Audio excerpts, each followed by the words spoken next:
Bwana Yesu asifiwe. Bwana Yesu asifiwe. Ningetaka kuhubiri kuhusu maskini. Kitabu ni Luka 16. Luka 16 mstari wa 22 mpaka 31. Mstari wa 22 mpaka 31. Luka 16 mstari ni 22 mpaka 31. Palikuwa na maskini mmoja aliyeteseka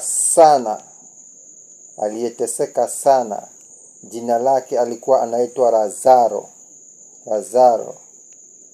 Lazaro aliteseka sana duniani.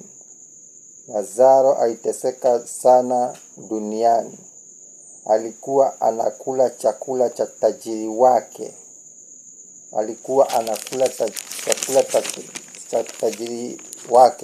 Alikuwa analishwa makombo na tajiri wake. Aliteseka sana, vidonda vyake vilikuwa vinarambwa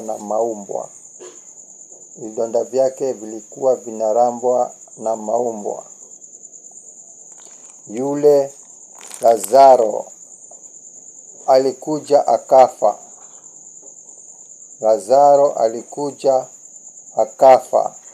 Akachukuliwa na malaika. Akaenda akapelekwa juu ya kifua cha Ibrahimu. Akawekwa kwa kifua cha Ibrahimu. Yule tajiri naye alikuja naye akazikwa.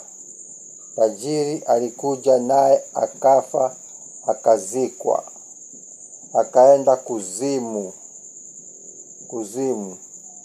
Kule alipokuwa kule akamuona Lazaro amelala kifuani cha Ibrahimu. Anafarijika akiwa na amani. Amelala kifuani cha Ibrahimu. Ule tajiri akamuita Ibrahimu,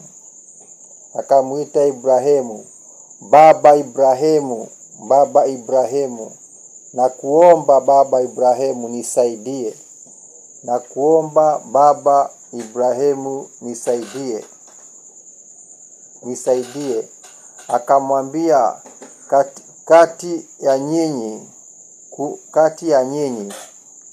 kumewekwa shimo kubwa. Kwa hivyo sina uwezo wa kukusaidia. Akamuomba Lazaro, mwambie Lazaro angalau atoneshe kidole chake kwa maji, aje anitoneshe ulimi, kwa sababu huku nachomeka sana.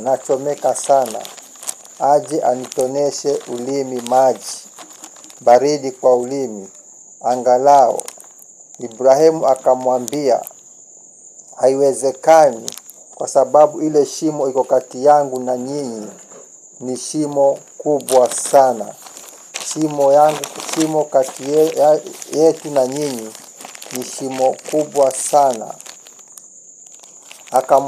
Akamuomba Ibrahimu mtume Lazaro aende duniani. Kuna ndugu zangu kule duniani. Akawaambie watubu dhambi zao. Huku ni kubaya sana. Watu wanateseka. Watu wanachomeka. Ibrahimu akamwambia, huko duniani kulikuwa na Musa na manabii na hawakusikia Musa na manabii. Akamwambia, kuna ndugu zangu, waende waambie watubu dhambi zao ili wasije huku wakachomeka. Lakini Ibrahimu akamwambia, haiwezekani, kwa sababu walitumiwa Musa na manabii na hawakusikia. hawakusikia. Na kwa hayo Mungu ambariki. Amen.